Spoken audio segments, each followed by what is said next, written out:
All right, we have some great news for businesses that have 100+ employees. OSHA put a notice on their website this morning that they are halting the implementation and enforcement of the COVID-19 emergency temporary standard for those employers that have 100 or more employees. As you might remember, President Biden signed an executive order a couple months ago dictating to OSHA that they create, implement, and enforce an emergency temporary standard that basically gave employers two choices. They either need to implement a mandatory vaccination policy or conduct weekly testing for all those employees that did not get the vaccine. And so either way, it was going to be very difficult for employees. So whether you're on either side of the aisle, this was a damned if you do, damned if you don't proposition for employers that are already struggling with a very, very tight labor market.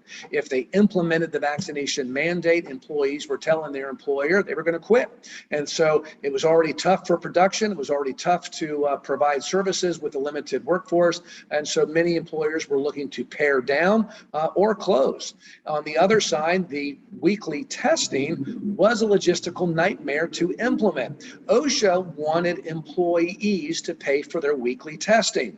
Now, this testing was going to cost anywhere from $50 to $120. And if you had to do 4 of these a month, that's pretty much a car payment. And many employees who are struggling with high gas prices and food prices, inflation is already up quite a bit, 5% this year. This was not a good proposition for employees, and they were threatening to quit on that side. So either way, this was not easy for employers to implement. And so for now, there is a temporary stay. Now, I say temporary because, as you might remember, the 5th District Court has put an injunction on this emergency temporary standard. Now, also at the same time, many of the other district courts were getting lawsuits that were being filed. Now, only one lawsuit can go and be argued at one time. So they put together all these lawsuits into a lottery, and the 6th District Court kind of won that drawing, and they're the ones that are going to take this lawsuit. All the lawsuits are being combined into one, and now the 6th District Court is going to take this and hear the arguments on both sides, and they will decide the fate of the emergency temporary standard. Now, if you are an employer with 100+, that gives you a temporary reprieve here. We don't know which way the court is going to decide, so I would still plan as if this may affect your business. You definitely don't want to get caught with your pants down, so to speak, if this were to be upheld and not done any planning. Now, if you are a federal contractor and you receive, again, federal funds due to that contract, that vaccination mandate is still into effect.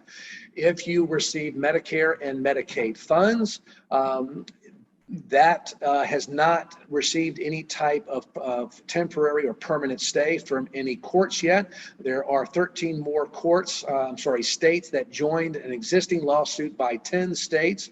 And so we'll see kind of what happens in that. But again, if you don't receive any Medicare and Medicaid funds, that does not apply to you. And so you still have the Virginia law if you are a Virginia business or have operations in Virginia.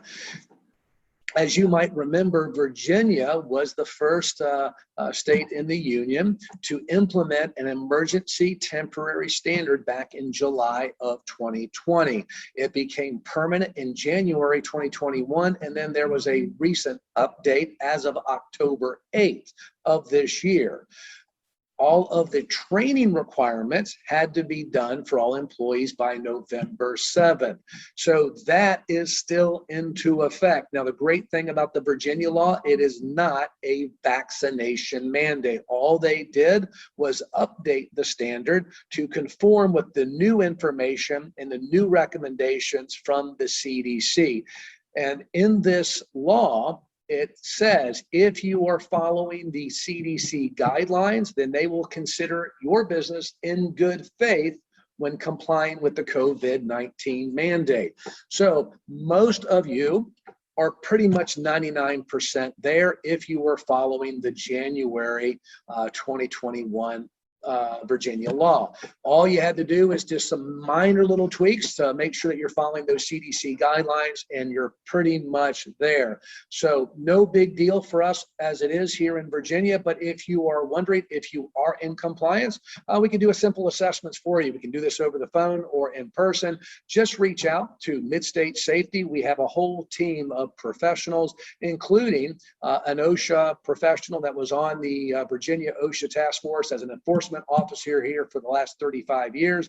And so we have a dedicated team that really knows how to help you navigate your business through all of these mandates that might apply for you. We also have Mid-State HR that can help with any kind of policies, procedures, and employee training. More importantly, they are here to help make sure that if you are implementing any type of vaccination policy, that you adhere to either the Americans with Disabilities Act or Title VII, or really any other exemption that might apply for that employee. And keep in mind, you really should have your policies and procedures reviewed at this time. Make sure that you have good job descriptions in place, because OSHA on one side is saying, even the Virginia OSHA is saying, you have to not only follow their guidelines, but you then can't be in non-compliance with all of these other laws. So there's a lot of different facets to this. It is complicated. And if you're a small, medium-sized business, whether you have an HR department or not, we're always here to help as an extension to that already existing department to help determine whether or not you're in compliance or not. You can reach us at info@midstatesafety.com or info@midstatehr.com, or feel free to contact us at 434-528-1001. Again, I'm John Baston. I am the Chief Growth Officer and President here at Midstate, and always available to help if you need me. Thanks for your time, and good night.